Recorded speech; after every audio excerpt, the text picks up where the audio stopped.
Good day, mga kayang master, eto na ang susunod na kabanata ni Mr. Daryl Darby pero bago ang lahat pa-like and share and subscribe ang ating channel, at pindutin ang notification bell para lagi kayong updated sa lahat ng kabanata, at eto na rin ang full chapter ni Mr. Daryl Darby kaya abang-abang na lang po sa iba pang mga kabanata. Marami pong salamat. Ang asawa kong tinitingala ng lahat. Kabanata 2521. Si Hector ay nakatingin kay Sofia mula ulo hanggang paa habang siya ay nagsasalita, na may maliit na pagrespeto kay Daryl. Ipinapalagay niya na siya ay isang driver lamang na hindi nagbabanta sa kanya. Ikaw si Sofia, galit na galit sa titig ni Hector, malamig na sinabi, huminto ka sa kalokohan. Narito ako ngayon upang sabihin sa iyo na ang Blakely Industries ay hindi makakilos. Dahan-daang lumapit si Daryl kay Hector, nakadako ang tingin sa kanya. Ikaw dapat ang hallmaster ng sangay ng Cloudbrook City. Sabihin mo sa akin, sino ang sectmaster ng Endless Sky Organization? Ano nagulat si Hector, at ipinalagay ng kanyang mga nasasakupan na hindi nila narinig si Daryl.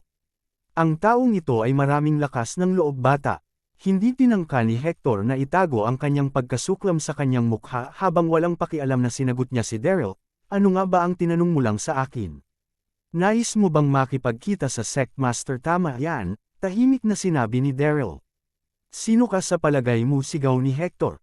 Ano ang batang ito ay dapat magkaroon ng isang pagnanasa sa kamatayan? Paano siya naglakas loob na magsalita ng ganyan nang walang kahihiyan? Ito ay isang katotohanan na ang Endless Sky organisasyon ng sekta ay isang napaka-misteryosong individual na may napakataas na kapangyarihan. Napakatago ng taong iyon na kahit si Hector ay hindi sila nakilala. Bahagyang huminga si Daryl at dahan-dahang ipinaliwanag, kaibigan ako ni Miss Field. Narito ako ngayon upang tulungan siyang maayos ang bagay na ito. Ang mga salita ni Daryl ay binulabog si Hector mula sa kanyang ulirat at naging sanhi ng pagtawa nito. Sinabi mo lang na dumating ka upang ayusin ang score, anak. Paano mo ito magagawa sa iyong sarili? Hindi na napigilan ng mga tauhan niya ang tawa nila. Inilipat ni Hector ang kanyang pagtuon kay Sofia at nang aasar na sinabi, Sofia, saan mo nakita ang lokohan na ito? Inaangkin niyang magagawang labanan laban sa ating lahat. Ang kanyang isipan ay dapat na makaalis sa kung saan. Whoosh! Ang magandang mukha ni Sofia ay namula ng pulang-pula sa galit at pag-aalala. Naguluhan siya sa kumpiyansa ni Darren, walang paraan upang manalo siya laban sa maraming tao. Magsasalita pa sana si Sofia nang sinabi ni Daryl kay Hector, minsan ko lang ito sasabihin. Huwag magplano laban sa Blakely Industries. Galit na galit si Hector na umungol siya, at ang kanyang mga tauhan, na naghihintay para sa kanila, ay agad na lumabas na may mga baril at sulo, na itinuturo kina Sofia at Daryl. Crap! Umismid si Sofia habang nagpapanik. Dalawa lang sila, at ang mga kalaban ay may armas. Ang mga ito ay hindi mapagkakamali na inilaan na target.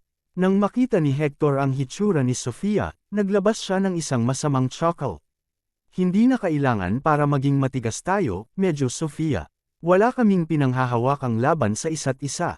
Bakit hindi mo isuko ang iyong negosyo sa Cloudbrook City at sumali sa akin? Hahayaan ko na ang lahat. Ikaw galit na galit si Sofia na wala na siyang masabi pang iba. Napula ng pula ang pisngi niya. Si Hector ay isang mapang-api dahil sa pagnanakaw ng kanyang negosyo at pagtatangka na samantalahin siya. Sa sobrang gulat, lumingon siya kay Daryl at nag-freeze. Pinili niya ang isang sangay ng puno sa lupa nang hindi nag-iisa at pinutol ito sa mga sanga. Lumaki siya ng labis na pagkabalisa, at sinisi niya si Darren sa paglalaro ng mga trick sa isang hindi magandang pagkakataon. Nang mapagmasdan niya ang kilos ni Daryl, ang mga mata ni Hector ay sumilaw sa isang bakas ng banta. Ibaba mo siya, gusto niyang matanggal ang walang habas na haltak na umakto sa harapan niya. Bang! Bang! Bang! Tulad ng iniutos, pinalabas ng mga kalalakihan ang kanilang mga sandata. Sa pagkabigla, nais ni Sofia na bigyan ng babala si Daryl tungkol sa mga putok ng baril, ngunit ang sumunod na nangyari ay buong kinagulat niya. Inilipat ni Daryl ang kanyang braso ng isang segundo, at isang pagsabog ang sumabo, mula sa dosenang mga sanga sa kanyang kamay. Boom! Boom! Boom! Ang mga bala mula sa sandata ay umikot sa mga kalalakihan sa halip na hampasin si Daryl. Bago sila tumugon, sila ay kumalas at lumubog sa mga pool ng dugo. Ang lahat ng mga bala ay sumama sa mga sanga at tinamaan sa pagitan ng mga kilay ng mga lalaki, pinatay sila kaagad. Kabanata 2522. Siya ay umiling ang maliit na frame ni Sofia habang pinagmamasdan. Dumiretso siya kay Daryl, tulala na tulala. Akala niya ay siya lang ang kagalang-galang na panauhin ng kanyang amo. Hindi niya inaasahan na siya ay sapat na malakas upang hadlangan ang mga bala sa mga sanga at pumatay sa mga tao sa ganoong paraan. Napakagaling. Ikaw, nilok ni Hector ang kanyang tingin kay Daryl, nanginginig ang boses habang nakikipagpunyagi para sa mga salita. May takot ang mukha niya na para bang nakakita siya ng halimaw. Sumugod si Daryl at ginamit ang kanyang kamay upang i-target ang mga aksyon ni Hector nang hindi nag-aaksaya ng isa pang segundo. Mabilis na kumilos si Daryl ng mabilis.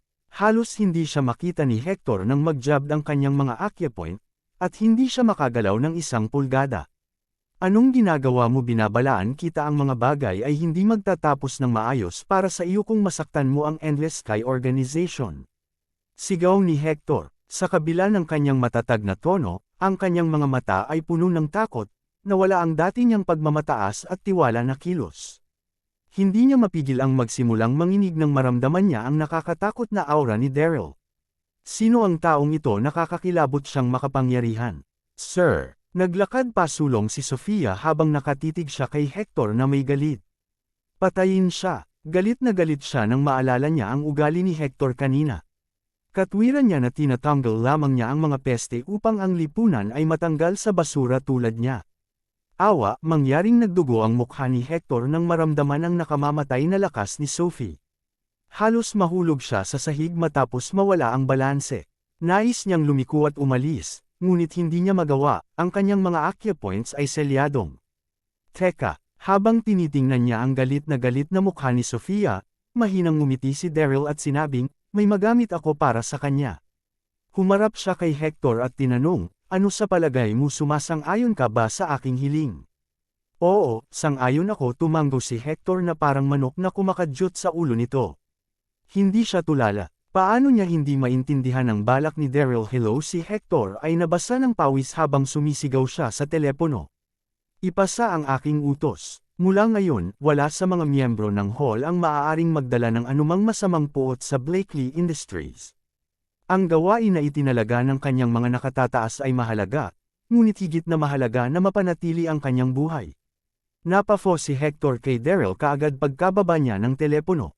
Tama ba iyan? Iyong kamahalan? Hindi siya pinansin ni Daryl at ngumiti kay Sofia. O sige, nalutas na ang problema mo. Dapat kang bumalik muna dahil mayroon akong ibang mga bagay na dapat mapuntahan. May naalala siya, kaya sinabi niya, ay, by the way, tungkol sa ginang na kasama ko. Mangyaring ipagbigay alam sa kanya na hihintayin ko siya sa iyong kumpanya. Babalik ako pagkatapos kong makumplito ang aking negosyo. Naisip ni Daryl na magiging abala na dalhin ang Jewel para sa pagtatagpo nila ni Hector at nang atakehin niya ang panloob na dibisyon ng Endless Sky Organization. Ito ay mas mahusay para sa kanya upang manatili sa pwesto. Nang marinig ni Sofia si Daryl, medyo nagdadalawang isip siya. Medyo walang kabuluhan sa kanya na iwan siyang mag-isa, isinasaalang-alang na siya ang kagalang-galang na panauhin ng kanyang amo. Gayunpaman, wala siyang ibang masabi nang makita niya ang kanyang matatag na ekspresyon. Sir, please take care, bumulong si Sofia bago tumalikod at naglakad palayo. Iyong kamahalan. Nagulantang si Hector nang humakbang si Daryl, at nakiusap siya, nagawa ko na. Ang hiniling mo. Awa, isang ngiti ang bumungad sa mukha ni Daryl habang sumagot siya sa isang walang malasakit na tono, ano ang nagmamadali, kailangan ko pa rin ng pabor. Anong uri ng pabor? Maluha-luha si Hector. Ano nga ba ang nasa isip niya? Huminto sandali si Daryl bago siya kalmadong tumugon, dalhin mo ako sa iyong pinuno, at ay laluwas ko ang iyong buhay. Kabanata 2523. Ano nga ulit? Nang marinig niya ang hiling ni Daryl, bumulol at umiling si Hector na parang isang drum ng pellet. Hindi pwede. Ang aming pinuno ay may kakaibang pagkatao, at kinamumuhian niya ito kapag ang kanyang mga nasasakupan ay nanguna upang hanapin siya.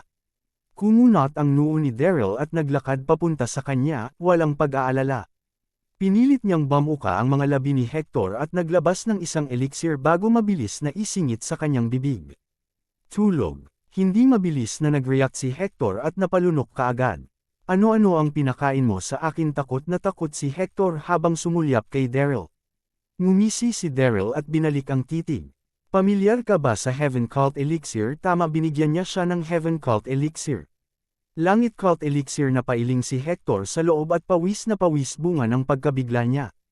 Naalala niya ang Grandmaster Heaven Cult mula isang dekada mas maaga sa World Universe.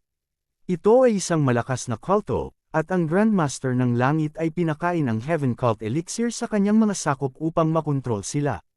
Mayroong mga bulong-bulungan na mabulok at mamamatay ang biktima kung hindi sila kumuha ng anumang gamot na gamot sa loob ng isang taon. Alam ni Hector sapagkat siya ay kasapi ng mundo ng mga magsasaka. Habang iniisip niya, mas nagpapanik si Hector, tinitigan niya si Daryl. Ano ang gusto mo sa akin? Panatilihin ni Daryl ang kalmadong ekspresyon ng mukha nito. Simple lang, bibigyan kita ng panunaw. Ang kailangan mo lang gawin ay dalhin ako sa iyong pinuno. Kung hindi man, maaari mong hintayang matapos ang iyong mga araw. Mabuti halos maluha, kinailangan ni Hector na sumang-ayon. Siya ay tunay na nag-aalangan na dalhin si Daryl sa pinuno. Ang Endless Sky Organization ay may mahigpit na paghihigpit, at walang sino man ang makakasalubong sa pinuno kung hindi niya hihilingin para sa kanila. Gayunpaman, wala siyang ibang pagpipilian sa puntong iyon. Wala siyang kapangyarihan na tumanggi. Nanginginig siya sa pag-asang mabulok hanggang sa mamatay ang kanyang katawan ng walang antidote. Nang sumang-ayon si Hector, ngumiti si Daryl at tinanggal ang takip ng kanyang mga aksyon. Hindi siya nag-alala na maaaring tumakas si Hector pagkatapos niyang pilitin siyang kunin ang Heaven Cult Elixir. Kamahalan, kailangan kong alamin kung nasaan ang aming pinuno, nag-aalangan na sagot ni Hector habang inilalabas ang kanyang telepono. Kailangan niyang magtanong pa sapagkat ang Endless Sky Organization Hall ay nakalat sa gitnang Terra, at ang pinuno nito ay misteryoso na may hindi mahuhulaan na mga trap. Nakuha ni Hector ang impormasyon sa lalong madaling panahon at bumaling kay Daryl. Nasa Middle Terra siya. Tayo na Middle Terra, tumango si Daryl at umalis na kasama si Hector. Samantala, sa Skypiea City sa gitnang Terra, isang magandang manor ang nakaupo sa isang burol sa silangang bahagi ng Skypiea City. Ang mga makasaysayang istruktura sa malapit ay nagsilbing kuta ng Endless Sky Organization. Ito rin ang pansamantalang tirahan ng Sect Master. Isang babaeng may kurbadong figure ang nakaupo sa bulwagan ng manor sa sandaling iyon. Sa unang hitsura, para siyang mga 30 taong gulang. Tinakpan niya ang kanyang payat na form ng isang marangyang gown at belo. Ang kanyang magandang mukha ay bahagyang nakikita sa pamamagitan ng belo, na may isang mapanglo na aura. Siya ay nagpakita ng banal at hindi masisiyahan, tulad ng kung siya ay isang Diyos mula sa itaas. Siya ay ang Endless Sky Organisasyon ng sekta. Si Daryl ay mabigla kung nakita siya nito dahil siya ay si Jackie Yale, ang dating cult master ng Illusion Sound Sect. Itinatag niya ang Endless Sky Organization. Umalis siya sa larangan ng digmaan 3 taon na ang nakakalipas matapos na nakawin ang 7 kayamanan ni Daryl na magandang pagoda habang nag-away ang Siyam na Darling at ang tribo ng Raksasa. Nagpatuloy siyang lumago ang kanyang sariling puwersa ng patago. Matapos ang 3 taon, ang Endless Sky Organization ni Jackie ay naging karapat-dapat na kalaban sa Elysium Gate. Kabanata 2524. Naupo si Jackie nang walang ekspresyon sa kanyang napakarilag na mukha, mukhang kasing lamig ng yelo. Ang Endless Sky Organization ay nasangkot sa mundo ng negosyo sa nakaraang 6 na buwan dahil nais nilang mapalawak ang kanilang puwersa sa pamamagitan ng pagkontrol sa mga corporate group. Gayunpaman, ang kanilang plano ay nag-ambala ng mga sekta ng mga magsasaka sa Nine Mainland na galit iyon sa kanya. Guru, nandito siya. Isang piling babaeng disipulo ang lumakad at nagpahayag ng magalang habang ipinakita ang isang natatanging black jade sleeve. Nagbago ang ekspresyon ni Jackie nang makita ang pagdulas ng jade. Tumayo siya kaagad at naglakad papunta sa antihall sa likuran. Napansin niya ang isang lalaki na nakasuot ng itim na robe sa antihall nang siya ay dumating. Nagpalabas siya ng isang nakakatakot na aura na may bahagyang ngiti sa mapanglo nitong mukha si Zhang Juyun. Medyo matagal na simula nung nagkita kami. Kumusta ka, nakangiting bati sa kanya ni Zhang Ju nang mapansin ang pagpasok ni Jackie. Oo, isa siya sa mga miyembro ng Endless Sky Organization. Maaaring sabihin ng isa na itinatag niya ang samahan kasama si Jackie. Si Zhang Ju ay umalis ng walang salita matapos ang kasunduan sa pagitan ng Nine Continent Army at Rakshasa Tribe na nabuo sapagkat alam niya na wala siyang lugar sa mga puwersa sa Nine Mainland. Sa makatuwid, itinatag niya ang lihim na Sky Trading sa lihim at nakilala si Jackie ng nagkataon. Nang mapagtanto niya ang kanyang ambisyon, itinatag niya ang Endless Sky Organization kasama niya. Gayunpaman, ayaw ipakita ni Zhang Ju ang kanyang pagkakakilanlan dahil siya ay mapanlinlang. Pinapayagan niyang pamahalaan ni Jackie ang samahan habang hinihila niya ang mga kwerdas mula sa likuran ng mga eksena. Ngumiti si Jackie sa kanya. Ginoo, Zhang, gaano kusa? May dahilan ba kung bakit ka narito, Few? Huminga ng malalim si Zhang Ju at sumagot sa hindi nagmamadaling tono. Alam mo bang likod ni Daryl Darby ano? Umirap ang maselang figure ni Jackie nang marinig iyon. Natigilan siya ng isang bakas ng takot ang lumitaw sa kanyang napakarilag na mukha. Tiwala si Jackie na hindi makakakuha ng pagkakataon si Daryl na makapaghiganti ng kunin mula sa kanya ang Seven Treasures Exquisite Pagoda sapagkat siya ay paralisado noon. Hindi niya inaasahan na mababawi niya ang kanyang kapangyarihan pagkatapos nito. Natuwa siya sa sumunod na pagkawala ni Daryl matapos ang gyera sa pagitan ng Siyam na Darling at ang tribo ng Rakshasa. Laking gulat niya nang malaman na siya ay bumalik pagkatapos na siya ay nawawala sa aksyon sa loob ng 3 taon.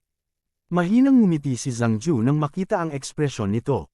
Hindi ka dapat mag-alala, hindi siya bumalik sa Elysium Gate. Tinago naman niya ang kanyang pagkakakilanlan. Sa palagay ko balak niyang siyasatin ang Endless Sky Organization. Napanatili niya ang isang tiwala ng ngiti habang nakikipag-usap siya, ngunit talagang hindi siya mailalarawan na nabigo. Hinintay niya si Daryl para sa isang pananambang sa Cloudbrook City sa Yellow Sea Continent isang araw, ngunit hindi siya nagpakita. Inis na inis siya, nagningning ang mga mata ni Jackie habang nakikinig sa kanya. Ano ang iyong opinyon tungkol doon, ano ang dapat nating gawin? Si Zhang Ju ay nag-isipan muna sandali bago siya nag-atubiling tumugon, simple lang ito. Dapat mong mag-order ng Endless Sky Organization na umatake sa Elysium Gate. Mas makakabuti kung tambangan mo ang pamilya Carter upang makuha ang kanyang mga kababaihan. Tiyak na ipapakita niya ang kanyang sarili, at tatambang ako sa kanya pagdating ng oras. Hindi, pwede. Nagbago ang ekspresyon ni Jackie, at agad siyang tumutol. Ang Endless Sky Organization ay nasa panahon ng pagbubuo nito. Ang aming pagsisikap sa lahat ng oras na iyon ay mawawala sa isang araw kung labanan natin ang Elysium Gate ng harapan. Hindi pwede. Hindi niya nais na kunin ang peligro dahil nagtrabaho siya ng labis sa pagsisikap sa Endless Sky Organization sa nagdaang 3 taon. Isang bakas ng inis ang sumagad sa mukha ni Zhang Ju nang tanggihan ni Jackie ang kanyang ideya. Ang mga kababaihan ay malambing ang puso, talaga. Labis siyang nasiyahan kay Jackie sa ngayon. Ang dalawa sa kanila ay mayroon ng kanilang mga pagkakaiba sa landas ng pag-unlad ng Endless Sky Organization. Nais niyang alisin siya, ngunit hawak niya ito sa lahat ng oras na iyon. Hindi na niya nagawa iyon dahil tumutol siya sa kanyang mungkahi. Gayunpaman, magaling siyang itago ang kanyang hangarin sa likod ng isang ngiti, kaya't hindi siya nag-arte on the spot. Mabuti, sasabihin namin sa mga tao na alamin ang mga track ni Daryl Darby bago kami magpasya kung ano ang gagawin, nakangiting sabi ni Zhang Ju. Ibinuhos niya ang 2 tasa ng tsaa at inabot ang isa na may maliit na pulbos na gamot dito kay Jackie habang nag-uusap sila. Ang pulbos ay isang napakalakas na gamot na kilala bilang happy powder. Naisip na niya ang lahat. Alam niya na si Jackie ay isang mayabang na babae, at hindi siya sasunod sa kanyang mga opinyon, kaya binalak niya itong gawin kanya. Hindi siya tutulan sa kanya anuman ang sinabi niya nang nangyari iyon. Mabilis siyang kumilos. Walang napansin si Jackie. Nang humigop si Jackie ng tsaa, isang ngiti ang lumitaw sa labi ni Zhang Ju. Guru, Kabanata 2525. Isang piling babaeng alagad ang nakatayo sa labas ng antihall at magalang na inihayag. Si Hector Berg, ang master ng hall ng branch ng Cloudbrook City, narito. Hector Berg, kinunot ni Jackie ang kanyang mga mata, hindi maganda. Ano ang ginagawa niya rito sa halip na manatili sa Cloudbrook City? Sinabi niya na kailangan kanyang makita dahil sa ilang bagay, takot na sumagot ang alagad. Huminga ng malalim si Jackie at tumingin kay Zhang Ju. Ginoo, Zhang, isang sandali, kailangan kong suriin ito.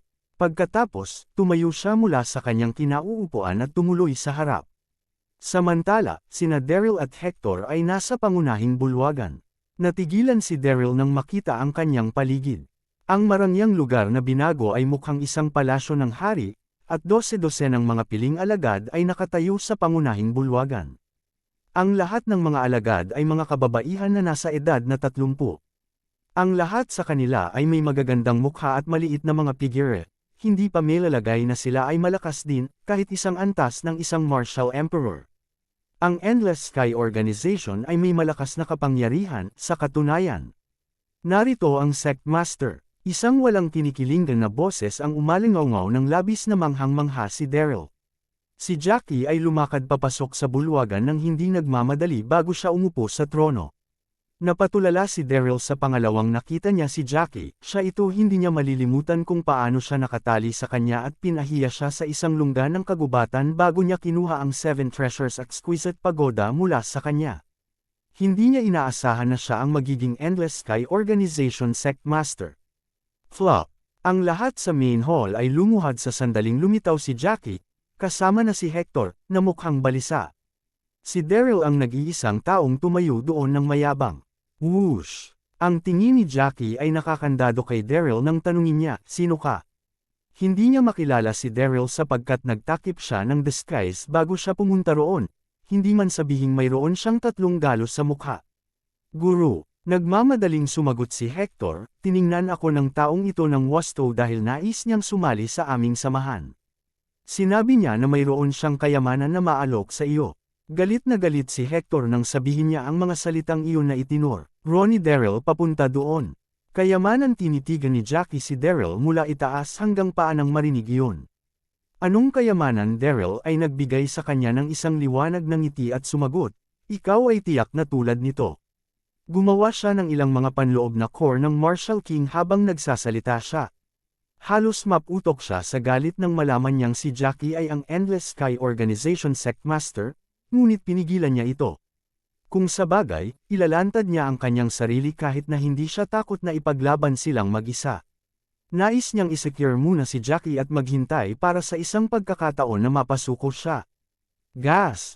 Nagulat ang lahat sa nakita ang mga premium na panloob na core. Kahit ang mga mata ni Jackie ay kumikislap, ang kanyang titig sa Daryl shown sa misteryo. Kaya naman, kinikilala ko ang iyong katapatan, sabi ni Jackie bago siya lumingon kay Hector na may pag-aproba. Ikaw did well sa recruiting talent. Gagantimpalaan kita. Hector naging nalulula ka sa kaguluhan kapag narinig niya iyon. Mamatay, tumusok. Gayunpaman, sa sorpresa ng lahat, isang sigaw ang nagmula sa likuran nila habang ang isang anino ay sinisingil kay Daryl sa bilis ng kidlat upang hampasin siya. Si Zhang Ju yun. Kabanata 2526. Niloko ni Zhang Ju si Jackie na kunin ang happy powder at naghihintay sa antihall, ngunit hindi nagpakita si Jackie sa kabila ng kung gaano siya katagal naghintay at kaya't nagpa siya siyang tingnan. Ang kanyang tingin ay nakuha sa Daryl sa sandaling siya ay pumasok sa hall, labis na siya ay namangha. Kahit na may mga pampaganda, ang 3 mga marka ng claw sa mukha ni Daryl ay masyadong maliwanag para sa Zhang Ju na hindi agad siya mapansin. Agad na kumilos si Zhang Ju, walang pag-aatubiling atake niya. Isang malakas na aura ang sumabog sa kanya habang papasok siya sa unahan. Zhang Ju, sumugod si Daryl sa galit, nagulat siya nang makita si Zhang Ju. Hindi niya akalain na sasagasaan niya si Zhang Ju doon at doon. Daryl Darby, si Zhang Ju ay napangisi habang hindi mailalarawan ang kaguluhan at puot na hinimok sa loob niya at sinabi, nagtataka lang ako kung paano kita mahawakan. Hindi ko inasahan na pupunta ka sa akin ng mag-isa. Ito dapat ang kapalaran. Mamatay ka ngayon. Ipinatawag ni Zhang Ju ang kanyang lakas sa loob at tinamaan. Napatalon si Jackie habang naglalahad sa kanya ang hindi inaasahang eksena. Ang kanyang mga mata ay nakatuon kay Daryl sa buong oras habang sinusubukan niyang kumawala mula sa matinding pagkabigla. Ang lalaking iyon ay si Daryl Darby na gawa ni Jackie na huminahon sa loob ng ilang segundo at galit na sigaw. Daryl Darby, How dare you sneak your way into my territory? Isang minuto ang nakakalipas, iniisip pa rin niya kung paano niya mapamahalaan ang sitwasyon sa biglaang paglitaw ni Daryl matapos na siya ay nawawala ng higit sa 3 taon. Sa isang iglap lang ng mata, nandoon siya, na nagkukubli, habang nakatayo sa harapan niya. Para sa isang babaeng kasing mayabang kay Jackie, paano niya tatanggapin na may naglaro sa kanya? Umungol siya at sinubukang umusad nang magulat siya nang malaman na nahihirapan siyang gamitin ang kanyang panloob na enerhiya. Bukod dito, isang kakaibang puwersa ang tila pinigilan ang kanyang larangan ng enerhiya. Sa kabilang panig ng silid, tumama si Zhang Ju ng bilis ng kidlat, at bago pa makapagreaksyon si Daryl, hinampas na ng braso ng kamay nito ang katawan ni Daryl. Ang isang panginginig ay gumalaw sa hangin habang ang katawan ni Daryl ay lumilipad ng halos 100 metro pa atras bago ito bumagsak sa lupa. Tumulo ang dugo niya na para bang umuulan ng dugo. Ang sakit ay tumalsik sa kanyang katawan, muntik na siyang patumbahin ito. Nararamdaman niya ang pag-agos ng kanyang dugo at ang patlang ng enerhiya ay nasa gulo sa loob niya. Hindi nagtagal ay naligo si Daryl sa kanyang sariling pawis, kapwa mula sa sakit at panganib ng kamatayan kung wala siyang panloob na lakas upang maalis ang epekto. Ang pag-atake ni Zhang Ju ay tunay na malakas. Tumawa si Zhang Ju, hindi siya maaaring maging mas nasasabik sa paningin. Pagkatapos, biniro niya si Daryl. Ano ang sorpresa? Tama Daryl Darby, maaaring ikaw ang bayani ng Nine Mainland, ngunit mamamatay ka sa aking mga kamay ngayon. Kung wala ka na, wala nang makakapigil sa akin na mamuno sa Siyam na Mainland. Zhang Ju, si Daryl ay namutla sa sakit habang nakatingin kay Zhang Ju. Ang pag-ambush ba sa ibang lalaki ang magagawa mo ang isang lalaking kasuklam-suklam tulad ng hindi ka makakakuha ng pagtanggap mula sa iba, kahit na sa akin na wala, cool na sinabi niya. Kung gayon, papatayin ko lang ang sinumang tumanggi na tanggapin ako. Huwag mag-alala tungkol doon. Sa isang mapusok na ekspresyon, nagsimulang lumapit si Zhang Ju kay Daryl nang sumigaw si Jackie mula sa likuran niya. Zhang Ju, huwag mo na siyang patayin, may magamit pa rin tayo para sa kanya. 3 taon na ang nakalilipas, kinuha ni Jackie ang 7 Treasures Exquisite Pagoda na may kumpletong kumpiyansa na magagamit niya ang kapangyarihan nito. Gayunpaman, sa kanyang sorpresa, maraming taon na ang lumipas. Ngunit nagpupumilit pa rin siya upang malutas ang lihim ng pag-aktibo ng 7 Treasures Exquisite Pagoda. Paano niya hahayaang mamatay si Daryl sa kanyang pagkamatay? Ang lihim ng 7 Treasures Exquisite Pagoda ay mamatay kasama niya. Isip mo ito, si Zhang Ju ay tumahol bago siya lumingon upang tumingin kay Jackie na may misteryosong ngiti. Isang babaeng mayabang, talaga bang naiisip mo na may kontrol ka sa sitwasyon? Mula sa sandaling ito pasulong, ako ang namamahala sa Endless Sky Organization. Isang masamang panunuya ang lumitaw sa mukha ni Zhang Ju habang patuloy siya sa pagsasabing, nakaramdam ka ba ng mahina ngayon droga ko ang iyong tiyaan ng happy powder? Bakit hindi ka nalang humiga, magpahinga, at tanggapin ang kapalaran mong maging akin tumawa ang lalaki? Ano ang kaakit-akit na mukha ni Jackie ay agad na namula ng pulang-pula sa mga salitang, nanginginig ang kanyang katawan mula sa galit. Gaano lamang kaiya-hiya at mabisyo si Zhang Ju sumali kami sa puwersa ng higit sa 3 taon ngayon, at ito ang pagtrato niya sa kanyang kapareha. Damn it, naisip niya, napansin din ni Daryl ang pakikipag-ugnayan habang nakatingin siya kay Zhang Ju. Ano ang isang ahas, nagplano pa siya laban sa kanyang sariling kapareha isinumpa niya sa loob. Daryl Darby, maghanda kang mamatay sabi ni Zhang Ju. Kabanata 2527.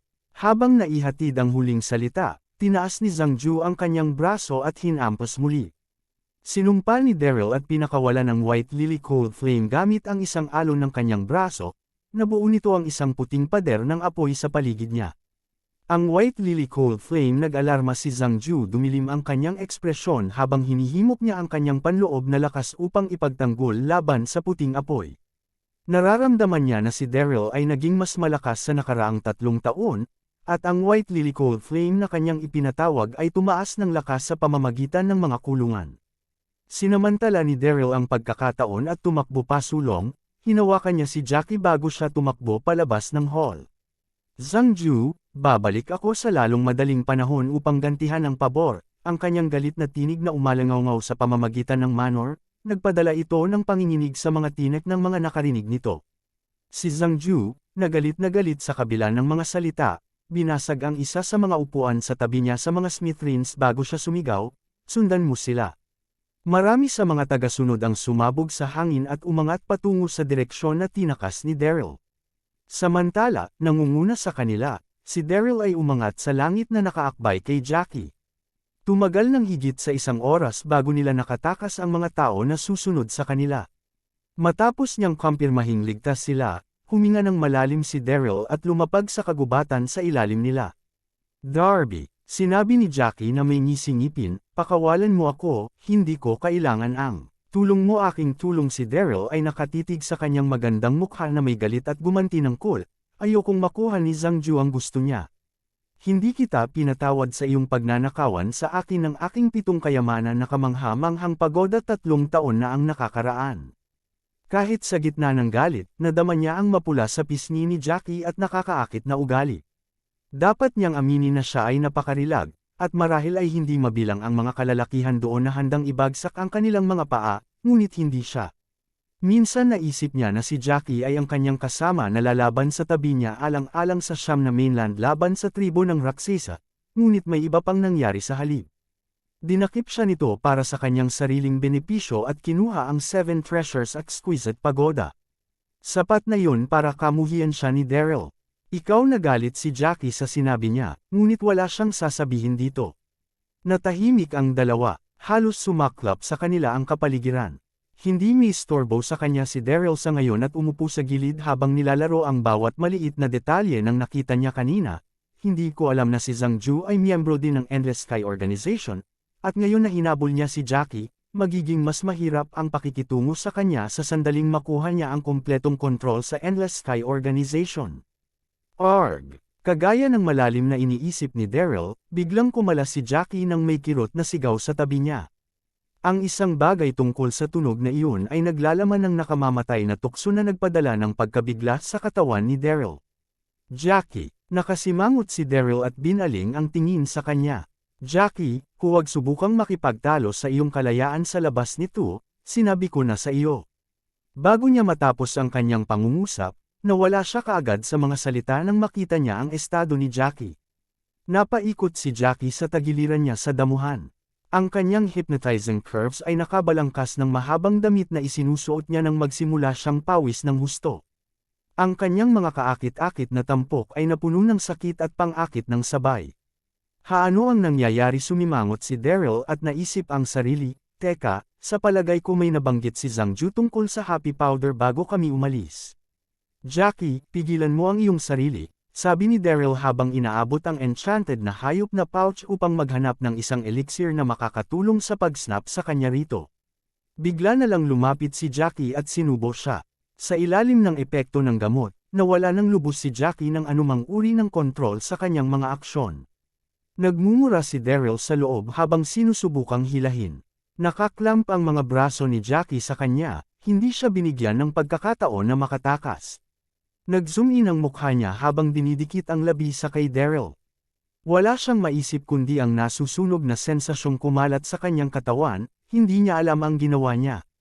Kabanata 2528. Natigilan si Daryl sa lugar, at bago pa siya makapagreaksyon, hinayla na siya ni Jackie pababa sa damuhan. "Hoy, Jackie, kailangan mong mag-snap dito," Daryl said. Hindi marinig ni Jackie ang isang salita sa ilalim ng impluwensya ng gamot. Hinawakan niya si Daryl at sinimulang punatan ang kanyang damit.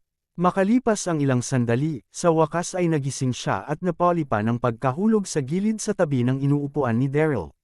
Sa kabila ng kasiya siyang karanasan na mayroon siya sa kanya, miserable si Daryl at nasasaktan sa hit na kinuha niya mula sa Zhang Ju sa manor. Grabe ang sugat sa kanya.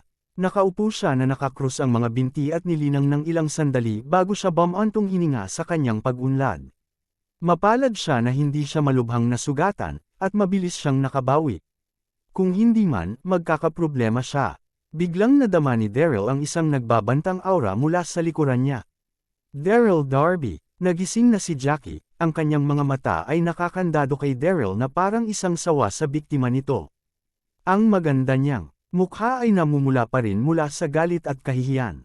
Napakalakas na banta. Si Daryl ay nararamdaman na mahirap para sa isang split segundo sa kanyang butas na nakasisilaw, ngunit hindi nagtagal ay natagpuan niya ang kanyang kalmado.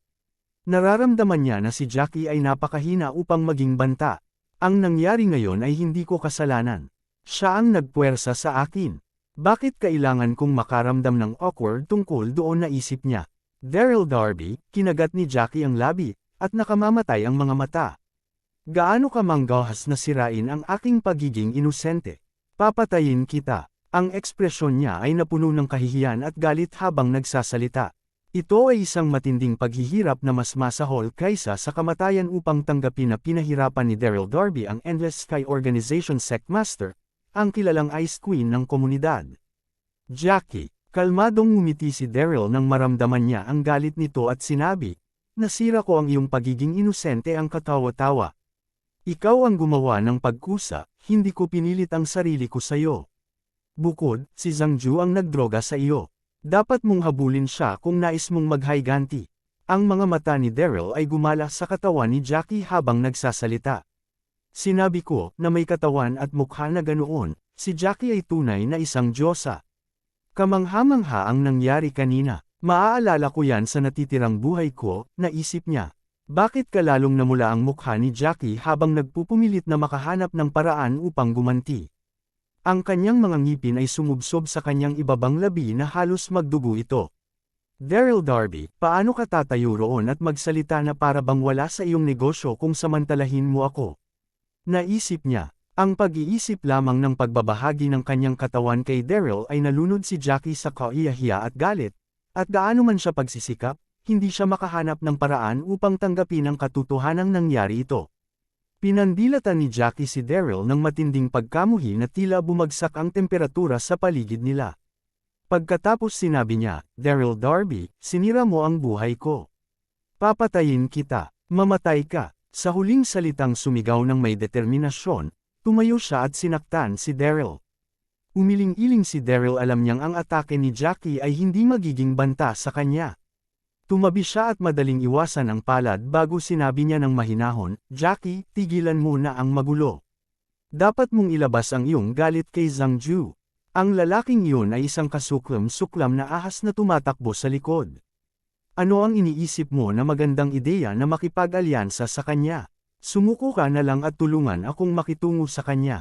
Manahimik ka nga, ungol ni Jackie at nagtangka pa ng ibang welga.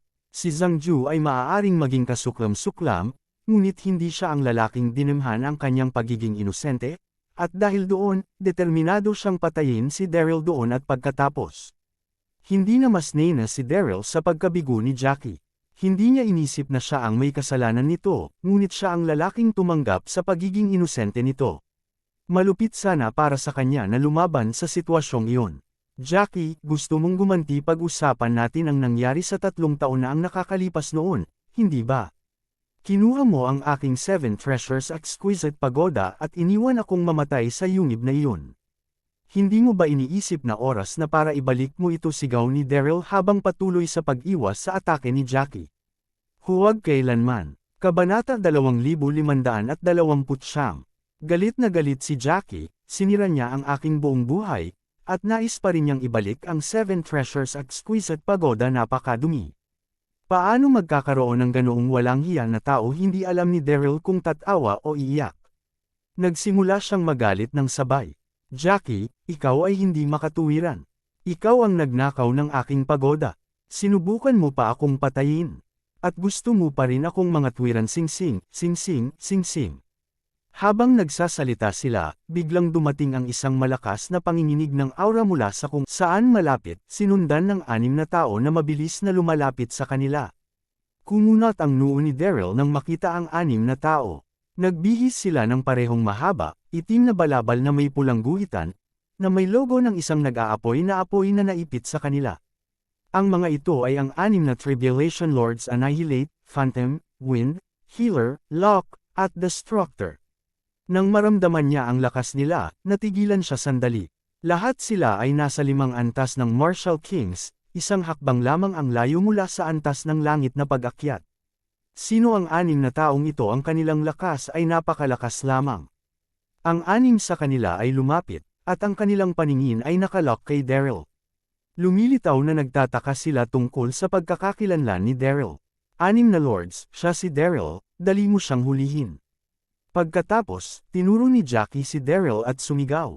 Kasabay nito, umatras ng paatras ang figure ni Jackie. Tama iyon, kilala ni Jackie ang 6 na taong iyon. Sila ang 6 na Tribulation Lords ng Saint Fire Palace Sect. Ang Saint Fire Palace ay isang bagong nabuo na sekta mula sa ilang taon na ang nakalilipas. Bahagya silang nas-ali sa pamayanan, sila ay lubos na mahiwaga. Walang nakakaalam sa kanilang sect master. Kahit na si Jackie, na may kaalamang kaalaman, ay hindi malaman ang pagkakakilanlan ng Fire Palace Sect master. Gayunpaman, alam niya na ang Saint Fire Palace Sect ay palaging magpapadala ng 6 na Tribulation Lords upang siyasatin ang balita tungkol sa komunidad. Alam ni Jackie na ang Saint Fire Palace Sect ay naghahanap ng kinaroroonan ni Daryl, ang kanilang master ng sekta ay may pagkasuklam laban kay Daryl. Kaya, nang makita niya ang 6 Tribulation Lords, hindi nag-atubiling ituro ni Jackie ang pagkakakilanlan ni Daryl at hinahangad na gamitin ang pagkakataong iyon upang patayin siya.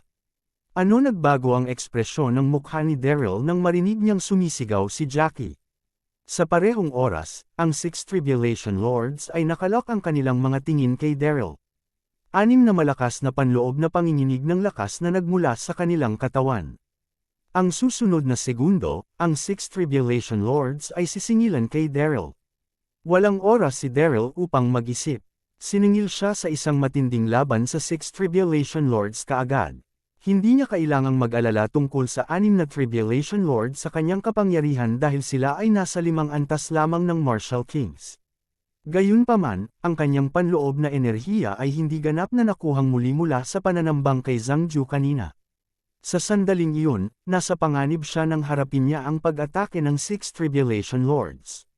Bang! Sa wakas, nang magpanik si Daryl at mag-agawan upang ipagtanggol ang kanyang sarili, natagpuan ng isa sa 6 na Tribulation Lords ang tamang pagkakataon upang tambangan siya at tinataka ng mga akupok ni Daryl.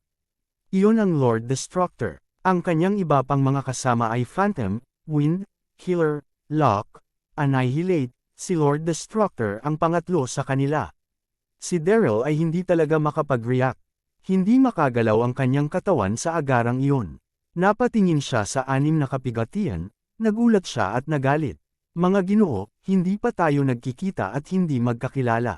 Bakit malamig na gin ang bala siya ni Lord Destructor?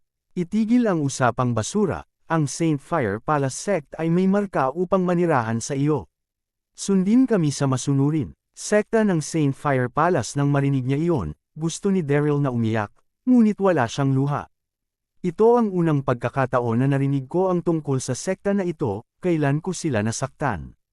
Alam mo bang matagal na kaming naghahanap sa iyo, Daryl, malamig na sinabi ni Lord Destruction, ang aming master ng sekta ay nagbigay ng lahat ng pagsisikap upang makuha ka. Habang nagsasalita siya, itinaas ng Lord Destruction ang kanyang kamay at hinampas si Daryl sa kanyang palad. Ang pag-atake na iyon ay nagdulot sa kanya ng walang malay. Kabanata 2530. Si Jackie ay nakadama ng hindi kapani. Paniwala na gamaan nang makita iyon. Haharapin ni Daryl ang mga kahihinatnan ng kanyang kilos. Habang iniisip niya iyon, handa na si Jackie na umalis. Hang on. Gayunpaman, sa sandaling iyon, hinarang ng 6 na kapigatian ng kanyang landas. Sasama ka sa amin, mahinahon na sabi ni Lord Destructor. Nagulat si Jackie ngunit galit na galit dito. Magkaaway kami ni Daryl. Bakit mo ako gusto na hulihin sa sandaling iyon? Galit na galit si Jackie. Hindi niya akalain na pagkatapos niyang tulungan ang Saint Fire Sect sa pamamagitan ng paglalantad sa pagkakakilanlan ni Daryl, hindi lamang hindi nila siya pinasalamatan, ngunit mas pinili nila siya. Ang Lord Destructor ay hindi nag-aksaya ng mas maraming oras sa mga walang kwentang salita. Tiningnan niya ang iba pang mga mata ng 5 Panginoon, pagkatapos ay nagtulungan upang makuha si Jackie. Si Jackie ay wala sa isang mas mahusay na sitwasyon kaysa kay Daryl. Sa isang iglap lang ng mata, ang kanyang mga kalalakihan ay natatakan. Sa sandaling iyon, ang araw ay madilim. Dinala ng 6 Tribulation Lords sina Daryl at Jackie pabalik sa Saint Fire Palace Sect. Samantala, sa Endless Sky Organization, madilim talaga ang mukha ni Zhang Ju habang nakaupo siya sa main hall. Mahigit sa 10 mga elite na walang katapusang Sky Organization ang tumayo sa harapan niya. Lahat sila ay natakot hanggang sa mamatay. Walang nang ahas na huminga ng malalim. Ipinadala lamang ni Zhang Ju ang kanyang koponan upang subaybayan kung nasaan si Daryl. Gayunpaman, kaunting pag-unlad ang nagawa pagkatapos ng ilang oras. Tumakas na si Daryl. Hindi lamang iyon, ngunit nawala din si Jackie. Nagalit talaga iyon kay Zhang Ju. Basura, isang grupo ng basura. Mahigpit na saway ni Zhang Ju. Pagkatapos ay pinukpok niya ang kanyang noo, pinag-iisipan ang kanyang susunod na paglipat, hindi kami naging matagumpay sa pagkuha kay Daryl. Mukhang kailangan naming gumawa ng aksyon laban sa pamilya Carter. Samantala walang ideya si Daryl kung gaano katagal siyang walang malay.